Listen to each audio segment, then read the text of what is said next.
Кудышаевичтин микрофонун күчүп бергиле. Саламатсыздарбы, урматтуу коллегалар. Менде бир эле тактоочу суроо. Бул жерде 50-беренеде жазылып турат. Президент жана Жогорку Кеңештин талапкерлигине койгондор. Кыргыз Республикасынын жарандыгына ээ болгон жана чет мамлекеттин жарандыгынан чыккандыгына 5 жылдан кем эмес убакыт болгон дейт.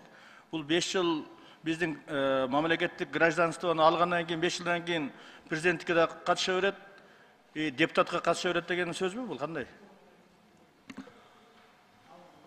Баяндамачынын эмесин Осмоновдун микрофонун күчүп бергиле.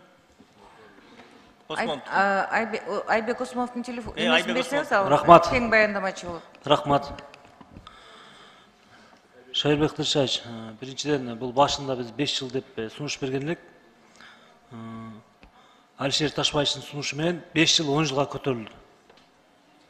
Эгерде этникалык кыргыз болсо, этникалык кыргыздардан башка улуттагылар бизге келип жашай турган болсо, 10 жыл жашагандан кийин гана аткаруу бийлигине бара алат деген. Президенттен башкасына, президенттикин алып салганбыз. Жогорку Кеңешке жана ошондой эле аткаруу бийликтин башчыларына барса болот. 10 жыл жашагандан кийин. Эми бул жерде жанагы этникалык кыргыз болгон кезде дагы, этникалык кыргыз болгондо дагы ал эми өмүр бою башка мамлекетте жашап келип, ошол түшүнүк менен, ошол мамлекеттин түшүнүгү менен жашап калган болсо, анан кийин биздин жаран болуп туруп 10 жылдан кийин депутат болуп отурса боло береби дегеним. Кандай болот?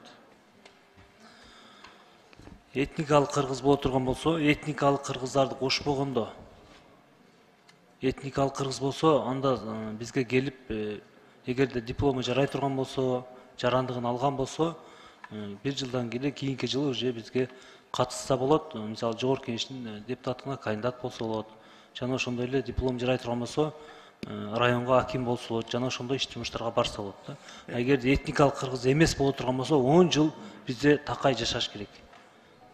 Жок, эми ал 10 жыл жашаган болсо, ал өмүр бою 40 жыл, 45 жыл башка мамлекетте төрөлүп өсүп, ошол жерден жанагы мыйзам менен жашап, өмүр бою жүрүп, бизге келип алып туруп 10 жылдан кийин анан кийин депутат болуп, эл өкүлү болуп отурганга болбой калат. Мен аткаруу бийлигине десеңер, менин оюм тура эле. Эми анда айлык өкмөт же аким болуп иштесе макул эми. Өзүнүн жанагы бир менеджердик мүмкүнчүлүгү болуп, ошо эл башкарганга болсо болот. Анан кийин эми бул жерде мыйзам өзгөртүүлөргө, мыйзам жазууларга, анан кийин бул жерде ошо кыргыздын элдин өкүлү болуп отурганга билбейм, мен буга Туура айтасыз. көз карашым туура эмес деп ойлойм. Шайырбек Кудышаевич, азыркы күндө эгерде биз бул мыйзамды кабыл албасак, башка улуттун жараны бизге келип 10 жыл эмес, 1 жылдан кийин эле койгонго толук укугу бар азыркы күндө. Эгерде бул мыйзамды кабыл ала турган болсок, башка улуттун жараны 10 жылдан кийин гана мисалы аткаруу бийлигине барганга укуктуу болот да.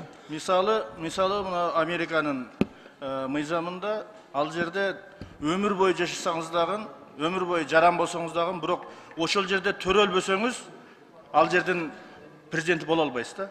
Ошондуктан бул жерге президенттикке дагы, парламенттикке дагы ошол исключение кылып койсун, макул аткаруу бийлигине бара берсин анда.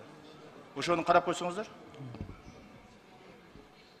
Рахмат, бул боюнча президенттикти алып салганбыз, калгандары калган. Жогорку Кеңешти алып салдык.